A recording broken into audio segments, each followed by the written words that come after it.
Muy buenos días y bienvenidos a todos nuestros seguidores a una nueva edición de Dinero al Tablero. En esta oportunidad nos acompaña Roberto Angulo. Él es socio fundador de la firma Inclusión e hizo parte durante el primer gobierno de Juan Manuel Santos del Departamento Nacional de Planeación y el Departamento para la Prosperidad Social. Bienvenido, Roberto. Gracias, Angélica. Mucho gusto estar aquí. Bueno, sabemos que está también en el empalme con el gobierno de Duque, ¿sí?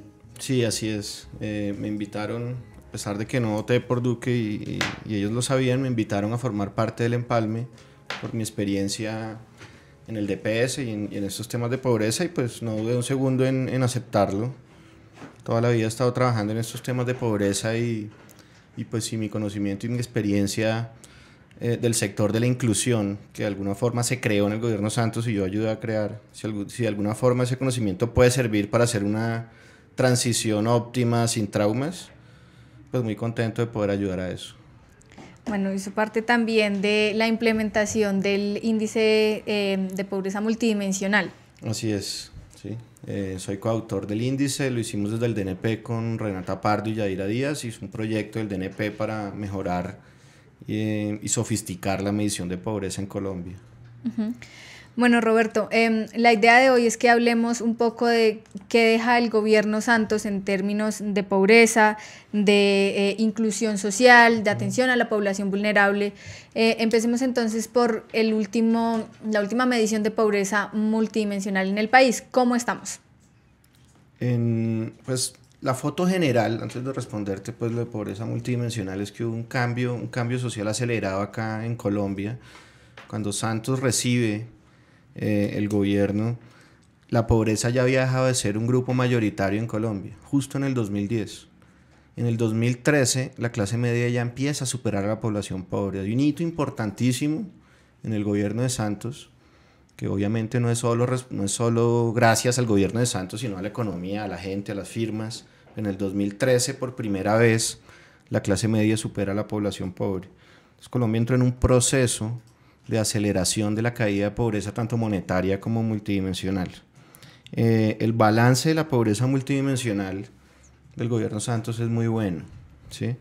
Estamos hablando de una caída, usando ya los últimos datos publicados que son correspondientes al año 2017, de 13.4 puntos porcentuales entre el 2010 y el 2017. Estamos hablando de 5.4 millones de personas que salieron de la pobreza multidimensional. El dato es supremamente relevante por dos razones. El índice de pobreza multidimensional, por su definición, lo que está midiendo de alguna forma es el acceso a servicios sociales esenciales de la población. Luego, el logro en términos de política de reducción de la pobreza, según este índice, es el que está más relacionado con la política pública, ¿sí? Funcionó las mejoras al sistema de salud, funcionaron las mejoras al cuidado infantil y a la primera infancia, el comportamiento del sector educativo, y funcionó también la reducción de la informalidad, que es un componente del índice de pobreza multidimensional. Uh-huh. Bueno, entonces, ¿qué significa que haya más personas, más colombianos en la clase media? Significa que en el 2013, la clase media, ¿cómo la definimos? Pues, para hablar de esto. Esta metodología es según el Banco Mundial. Este es el dato que te estoy citando. La clase media es la población, se define como la población que tiene una baja probabilidad de volver a caer en pobreza. Sí, es decir, es una zona segura desde el punto de vista de la sostenibilidad de los ingresos de las familias. Baja probabilidad quiere decir una probabilidad menos del 10%. ¿Sí? Es decir, una de cada 10 personas que llegan a la clase media puede caer en pobreza. Las otras 9, lo más seguro es que no lo hagan, ¿sí?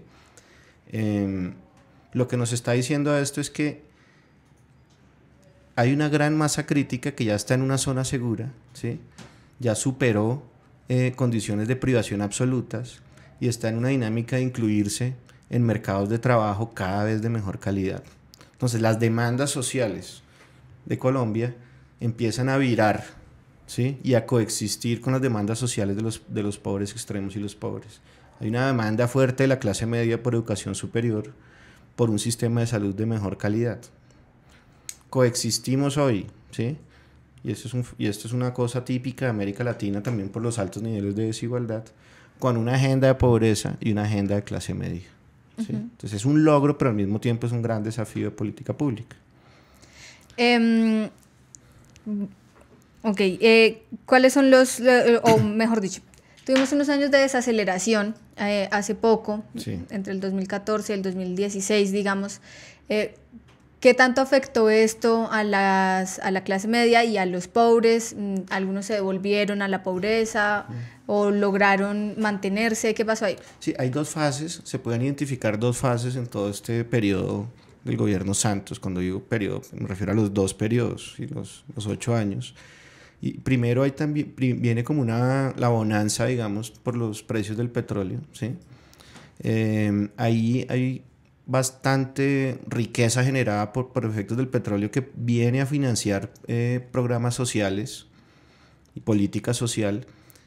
Después nos vamos alejando de esa bonanza y entramos en un periodo de desaceleración, ¿sí? ¿Cuál es el mérito de Colombia en todo este proceso? Que pudo capitalizar la bonanza del petróleo convirtiendo ese petróleo en política pública, y es lo que está mostrando el IPM, ¿sí? No es tan sencillo como decir que los precios del petróleo fueron favorables y por eso la pobreza se redujo automáticamente, ¿sí? Claramente, pues eso implica entrada de riqueza a Colombia y es favorable, es temporal, ¿sí? No podríamos depender de eso. Pero lo que nos está diciendo el IPM es que esos recursos se convirtieron en política pública, se convirtieron en jardines infantiles, en familias en acción, en jóvenes en acción, en programas de vivienda. ¿Que estos programas deban o no depender de este tipo de fuentes? Claramente no, y deben ser cada vez más sostenibles, pero se logró capitalizar, ¿sí? Entonces esa primera etapa estuvo marcada por una aceleración fuerte de caída de pobreza consistente con las tasas de crecimiento, un fenómeno además muy consistente con el comportamiento de América Latina. En los últimos años, 3 años más o menos, empieza la desaceleración, ¿sí? Y ahí Colombia obviamente entró en la dinámica de la desaceleración también, que se puede constatar incluso en el contexto de América Latina, pero nunca dejó de reducir pobreza. O sea, el gran mérito es que a pesar de que se frenó, los indicadores de pobreza siguieron cayendo.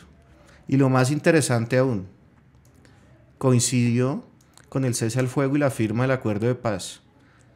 Y en los últimos datos, los últimos 2 datos de pobreza, con ese freno que hay de la desaceleración, empeorado además por una inflación alta que también le pega a la población pobre.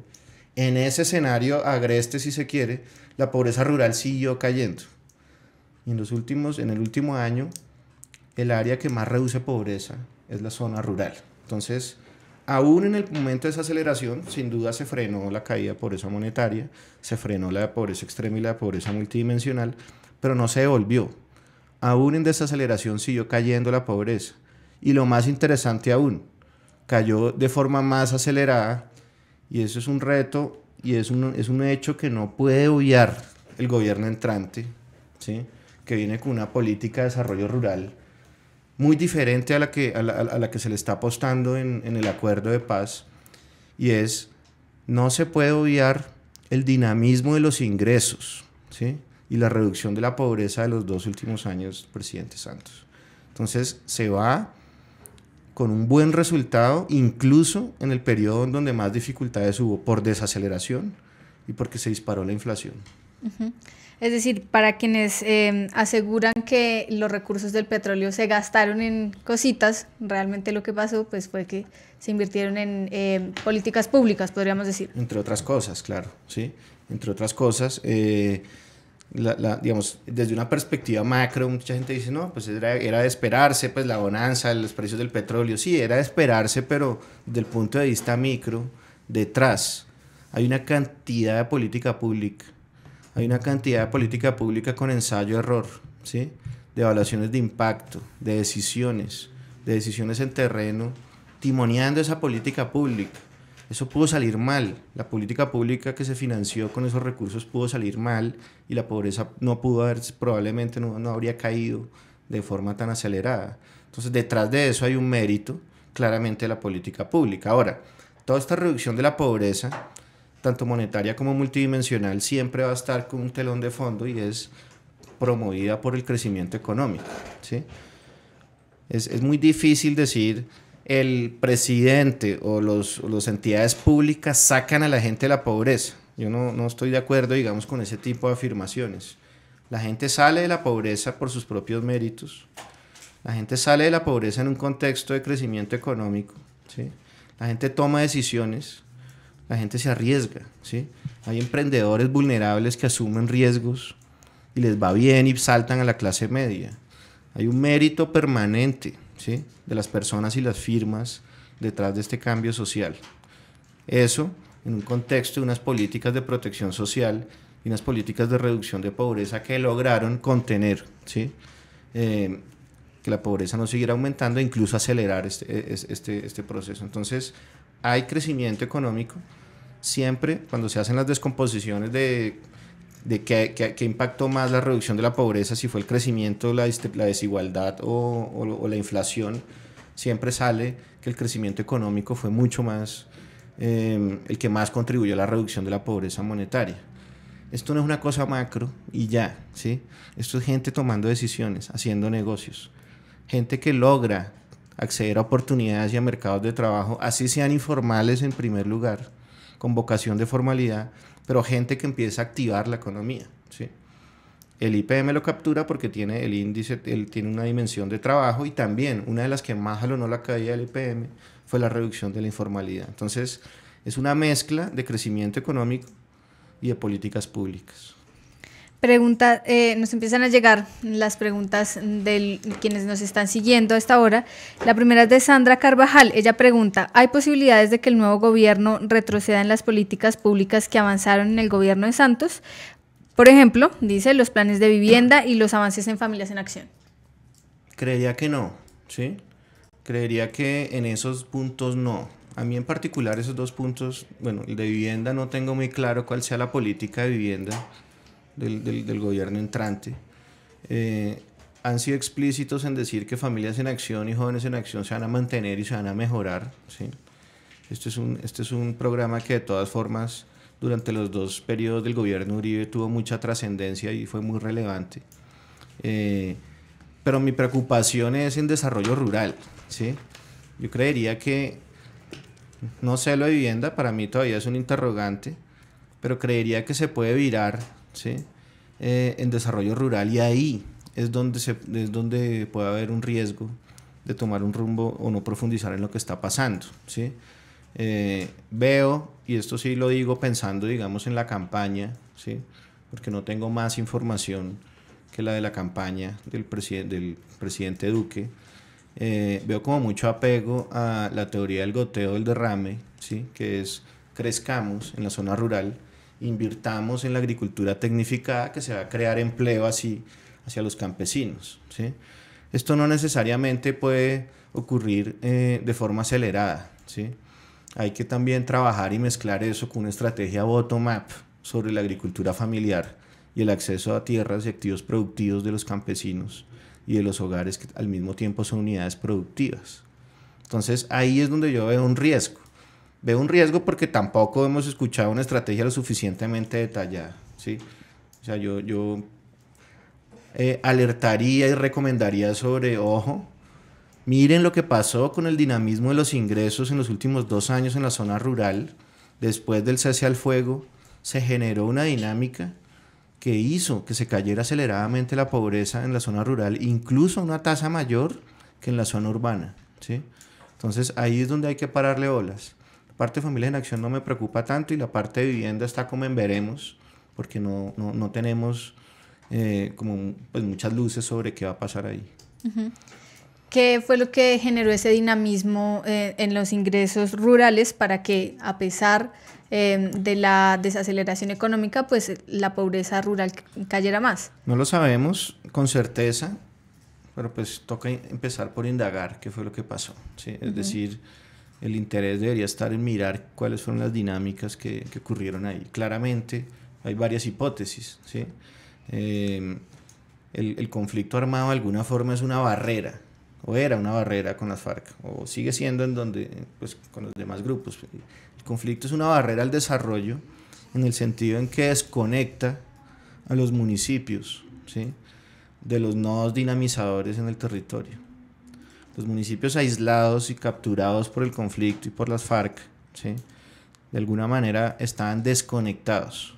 Un municipio desconectado es un municipio que no intercambia flujos con sus vecinos, ¿sí? Es difícil moverse, es difícil conectarse con mercados. Son municipios que tienden a volverse autárquicos porque, como están capturados por el conflicto, las vías están tapadas, lo que se produce solamente puede ser intercambiado adentro. Entonces, una primera hipótesis es: se empezaron a conectar estos municipios una vez se retira esa barrera que es el conflicto con las FARC, ¿sí? Eso generó mezcla de fuentes de ingreso en los hogares, es decir, los hogares, lo que hemos visto no solo en Colombia, sino en América Latina, es que los hogares de la zona rural que empiezan a acelerar, digamos, su proceso de generación de ingresos, por lo general lo hacen mezclando fuentes, no solo agricultura, ¿sí? Entonces, van a los centros poblados, algunos miembros del hogar, y tienen trabajos urbanos, otra parte del hogar está en el campo, ¿sí? Y esa mezcla, ese portafolio de ingresos mezclado es el que es más sólido, ¿sí? Entonces, probablemente esa conexión generó mezcla de fuentes de ingreso, ¿sí? Y una tercera hipótesis es: se generó movilidad de factores, se movieron los hogares y se redujo el tamaño de los hogares en la zona rural, y esa reducción del tamaño de los hogares en la zona rural, ¿sí?, se vio reflejada en una reducción de la pobreza, porque la pobreza pues se calcula con el ingreso per cápita de la unidad de gasto. Eso hay que verlo, ¿sí? Son hipótesis y por ahí debería empezar el gobierno aceptando, ¿sí?, que ahí pasó algo interesante, ¿sí?, que ahí está pasando una cosa que incluso nos tiene sorprendidos a los que manejamos estas cifras de pobreza, y es: la zona rural redujo pobreza a una tasa más acelerada que la zona urbana, ¿sí? No hay muchos momentos en la historia reciente de Colombia en donde podamos decir eso. Uh-huh. Nos pregunta ahora José Caparroso: ¿por qué cree que, aunque estas cifras hayan cambiado, Santos se despide como uno de los presidentes más impopulares de nuestra historia? Yo creo que, no sé, digamos, de un poco sé, digamos, de política y de imagen, digamos, pero entiendo que él se dedicó a gastar su capital político, que es su deber. Yo creo que un político tiene el deber de acumular capital político para poder hacer cosas, y tiene el deber de gastarse ese capital político en función de hacer cosas. Entonces, cuando uno mira al presidente, yo siento mucho respeto y aprecio, digamos, mucho su trabajo. A mí me tocó ser testigo, ¿sí?, de primera mano de la voluntad que tuvo el presidente Santos para asignar recursos, para asumir costos políticos, ¿sí?, con un objetivo indeclinable, que era reducir pobreza. En el primer periodo de gobierno todavía no se hablaba del proceso de paz. Eso empezó a aparecer públicamente como el tercer año, ¿sí?, como hacia el final del primer gobierno. Recuerdo que desde que empezamos a hacer el plan de desarrollo del primer gobierno, el principal objetivo del presidente Santos, siempre públicamente, lo que decían los consejos de ministros: armamos una mesa de pobreza que él mismo presidía, con la presencia indelegable de los ministros, para tomar decisiones sobre la reducción de la pobreza. Entonces él usó ese capital político para tomar decisiones en función de la reducción de la pobreza. Obviamente también lo usó para sacar adelante el acuerdo de paz, y ahí viene una cantidad de críticas de si se le fue la mano o no se le fue la mano, qué pasó, digamos, con la captura de los políticos regionales y todo esto, ¿sí? Pero yo creo que él acumuló capital político e hizo el deber de gastárselo, ¿sí? Firmó el acuerdo de paz, contribuyó a la modernización de Colombia en el sistema de políticas públicas, y se da con unos resultados relevantes en términos de reducción de pobreza. Claramente hay cosas, hay retos, hay desafíos, hay cosas que no se hicieron bien y que también toca corregir. Uh-huh. La firma Abogados Andrade Mosquera pregunta: ¿el tema de las prestaciones sociales y la seguridad social hace que la pobreza crezca cada día más? No, la pobreza no crece.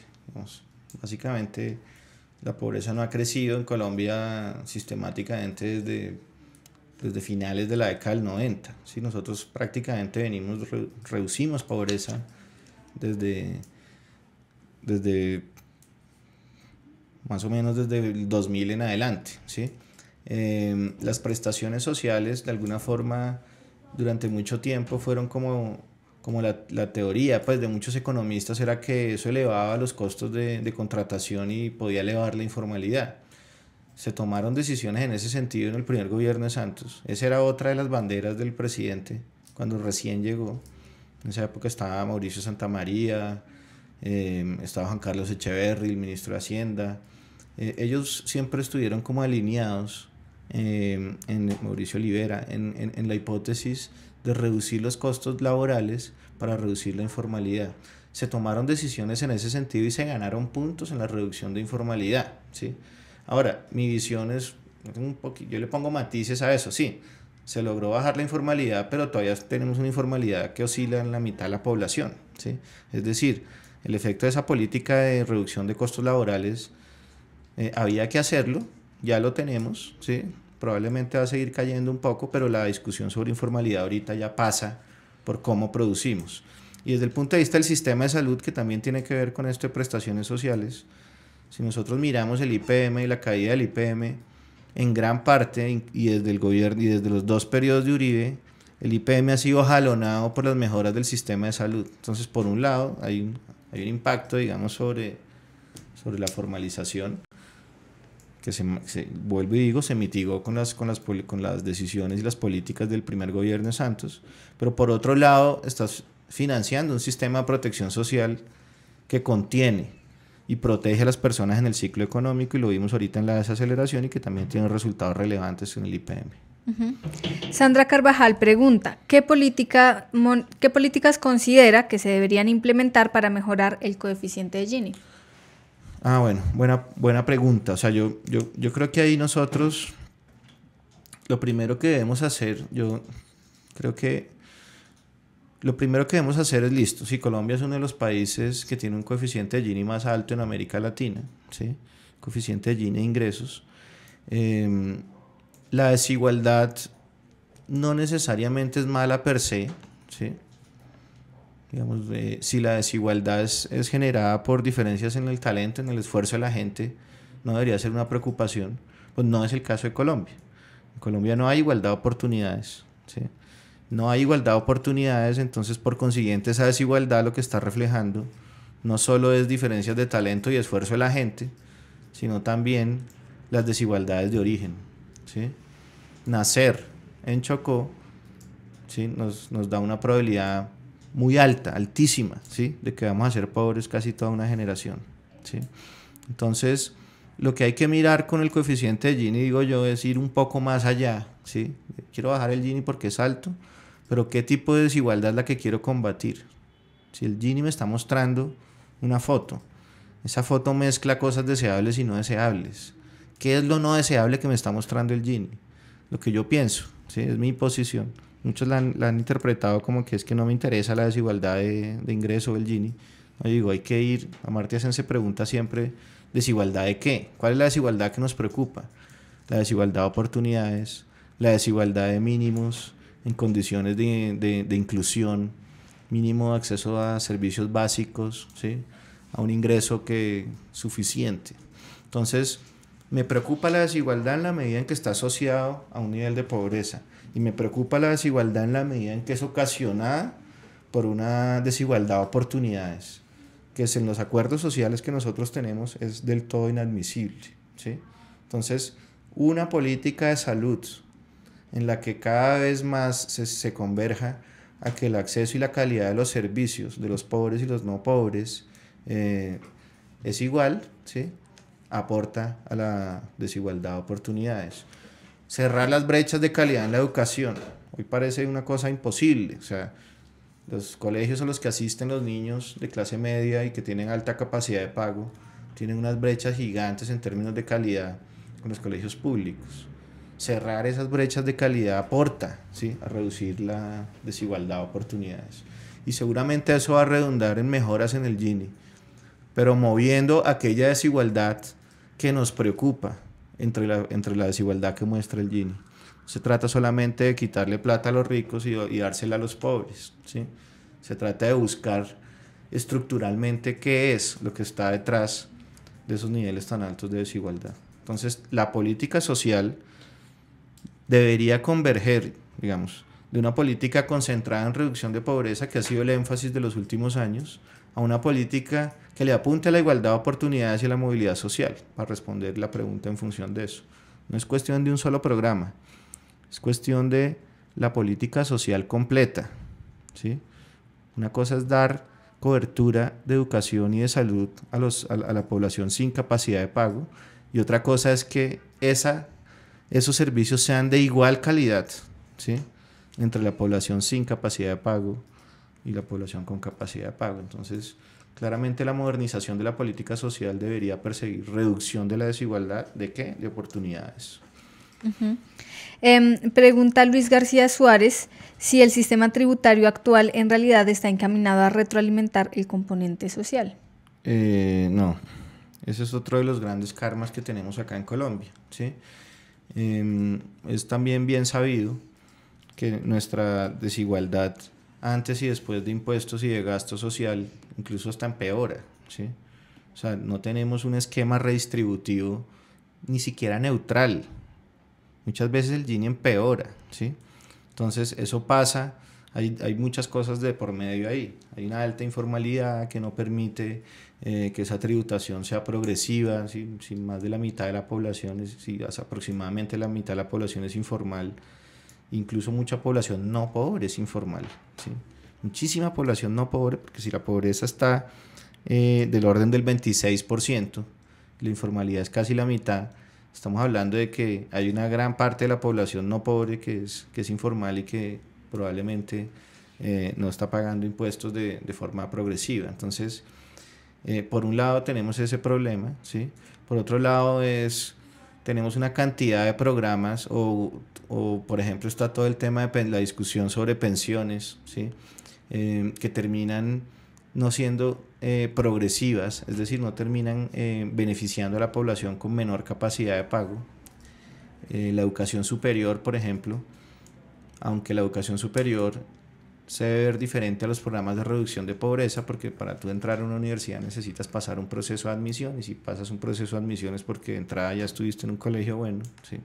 Aún así, la educación superior también es regresiva porque queda, digamos, unos recursos públicos también en población con alta capacidad de pago. Entonces, tanto desde el punto de vista de las reformas tributarias y de los instrumentos que hay para diseñarlas, como desde el punto de vista de los programas, se tiene que trabajar para lograr una progresividad en función de eso, ¿sí? Ahí estamos nosotros bastante crudos y es como uno de los karmas de reformas tributarias cuyos logros en temas de desigualdad son cada vez más difíciles. Ahí pues está toda la reflexión de la comisión de gasto que se hizo y que pues ya tiene unos lineamientos hechos por un grupo de expertos que deberían ser revisados por el gobierno entrante. Ese es un tema que no solo pasa a definir políticamente bien las tarifas, ¿sí? Impositivas. Sí, está el tema de si le pongo el impuesto a la renta, si lo pongo por tamaño de firma, toda la discusión que hay sobre política tributaria, pero también está en el diseño de política pública, ¿sí? También está en el diseño de cómo esa plata retorna a la población sin capacidad de pago. Si nosotros tuviéramos unos canales, ¿sí?, mucho más efectivos y eficientes para retornar esos recursos que mediante impuestos se están capturando, podríamos tener también unas cosas unos resultados mucho más progresivos en términos de esa política tributaria. Pregunta Jennifer Sandoval, ¿por qué Colombia cayó en el ranking del costo de vida? No sé cuál es ese, no tengo en mente, digamos, cuál es ese ranking, pero hay una cosa que es interesante aquí y es, eso no es necesariamente malo, ¿sí? No sé cuál es el ranking, pero si estamos hablando como del costo de vida, como lo que cuesta, digamos, vivir en Colombia o en las ciudades colombianas, no necesariamente eso refleja un mal escenario, ¿sí? Porque si aumenta la clase media, necesariamente aumenta, hay una dinámica de mercado que hace que se eleven los precios.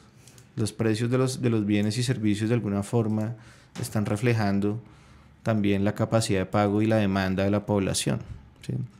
Entonces por eso el costo de vida de Bogotá pues, es más alto también que una ciudad intermedia o pequeña.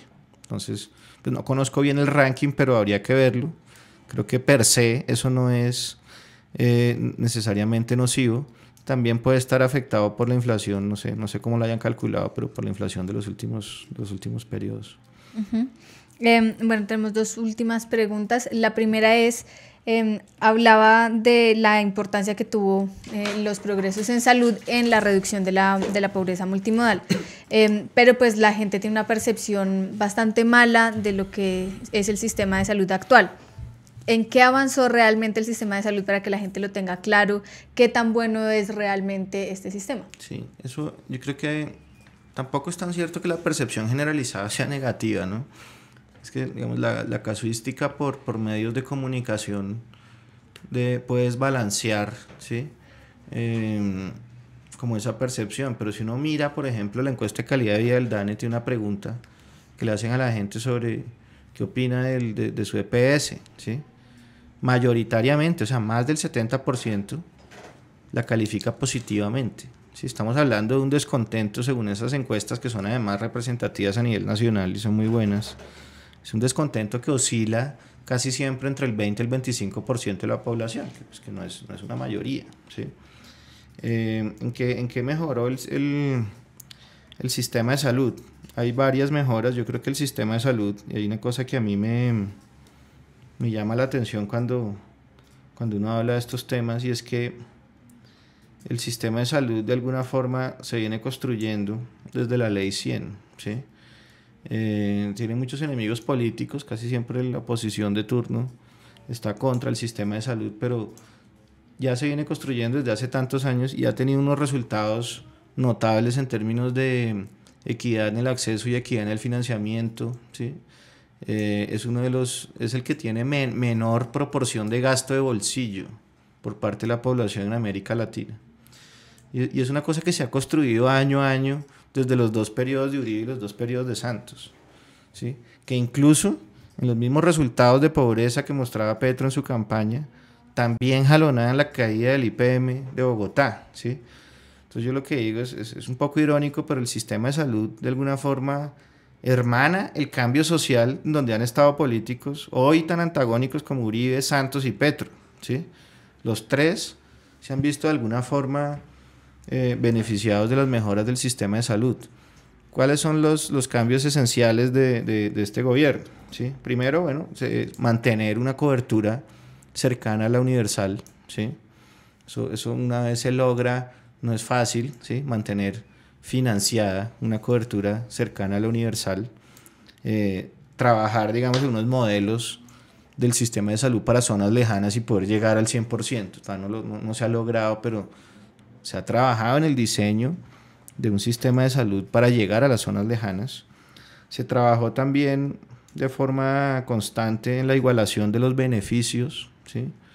Del régimen subsidiado, del régimen contributivo. Esta norma arranca como al final de Uribe, al comienzo de Santos, ¿sí? No recuerdo bien, pero es cercano al 2010, y todos estos 8 años no ha hecho sino avanzarse, ¿sí? En la igualación de los beneficios del POS. Queda mucha tela por cortar y también tienen que igualarse en términos de calidad y oportunidad y todo esto, pero se ha avanzado también bastante en eso. Saneamiento del sector en términos de deudas, pago de deudas y temas de financiamiento. Una cosa muy importante que diferencia el periodo Santos del de Uribe, y es después de que Uribe liberó los precios de los medicamentos, Santos, en cabeza pues del ministro Alejandro Gaviria, de frente, ¿sí? En defensa del interés público y del bienestar social, introdujeron sin que les fallara el pulso, regulación a los precios, control a los precios de los medicamentos, ¿sí? Hay una nueva forma de ver el sistema de salud con esto. No se liberan los precios y se hace control a algunos medicamentos, y ese control ¿qué persigue? Persigue equidad, ¿sí?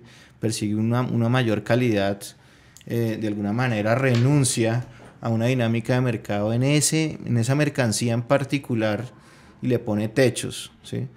para que esas dinámicas de mercado, que probablemente en ese caso, por poder de mercado o por posición dominante de la industria farmacéutica o cualquier otra razón, pueda ir en detrimento de lo colectivo. Esa discusión práctica sobre la regulación del precio de los medicamentos favorece el acceso, digamos, a los tratamientos de salud, pero también tiene, desde mi modo de ver, una gran carga filosófica y simbólica, y es el sistema de salud utiliza canales de mercado, ¿sí?, pero también pone límites y normas en función del bien público, ¿sí? Entonces, eso lo que está detrás de eso es una visión también de mundo que está detrás del acuerdo social, que es el sistema de salud. Y está pues ahí otras conquistas pues muy interesantes, pues como el tema del uso de la marihuana con fines medicinales, o la reglamentación y la operacionalización de todo el tema de la eutanasia, que también tienen una cosa de fondo, además de las consideraciones prácticas, y es un sistema de salud con una posición liberal, ¿sí? Es una posición liberal de el individuo puede decidir, ¿sí?, en el tema de la eutanasia, y el sistema de salud operacionaliza en función de ese principio liberal. Entonces yo creo que ahí hay una cantidad de cosas y de retos todavía. Pues no podemos hablar que sea igual la salud de los CONI sin capacidad de pago, no podemos hablar de que esté totalmente financiado el sistema y sea sostenible en este instante el 100% de las coberturas. Hay un reto grandísimo en términos de financiamiento que recibe el gobierno entrante, pero ahí es donde está eso. Uh-huh. Y la última pregunta es de Camilo Quiñones. Él pregunta: ¿a qué se enfrentará el nuevo gobierno en lo que respecta a la reforma del sistema pensional? Esa pregunta es difícil, digamos, ahí está, hay que tomar decisiones, ¿sí? Yo la verdad creo que si hay un tema que uno no le debería parar bolas en campaña, es como el tema de pensiones, ¿sí? Yo creo que muy pocos dicen la verdad en campaña, ¿sí? Yo creo que al igual que como lo vimos en el sistema de salud, como lo acabo de decir, la solución tiene que ser una solución que busque la eficiencia, ¿sí?, que juegue con la sostenibilidad, que permitan los ahorros de las personas, que tenga sustento, digamos, en las decisiones de ahorro de las personas, pero no únicamente, es decir, debe tener unas cotas, ¿sí?, en busca del bienestar, del bienestar colectivo, ¿sí? Entonces el tema de colpensiones, si se elimina o no se elimina, mantener colpensiones de alguna forma, es una apuesta también por la equidad. ¿Qué tan sostenible es esa equidad? ¿Qué tan eficiente puede ser? Lo que hay que preguntarse, ¿sí? Pero yo creo que hay con cautela mirar cuál es la propuesta que viene, porque los planteamientos en campaña siempre son pues populares, ¿sí? Incluso muchos conocidos míos que tienen una posición súper definida en términos del tema de pensiones, estaban con Duque, y Duque decía cosas opuestas a lo que ellos piensan, ¿sí? Entonces, los mismos duquistas piensan diferente a lo que decía Duque sobre pensiones. Entonces toca esperar a ver como cuál es la propuesta, pero de cualquier manera es una pieza relevante del sistema de protección social, del acuerdo social, y como tal, ¿sí?, no debe ser una solución extrema de mercado y de eficiencia, sino tener un altísimo componente de equidad, pues. Uh-huh. Bueno, Roberto, pues muchísimas gracias por acompañarnos en esta edición de Dinero al Tablero. Muchísimas gracias a ustedes, nuestros seguidores, por acompañarnos. Les recordamos que esto queda también en Spreaker y los esperamos mañana en una nueva emisión. Muchas gracias, Angélica.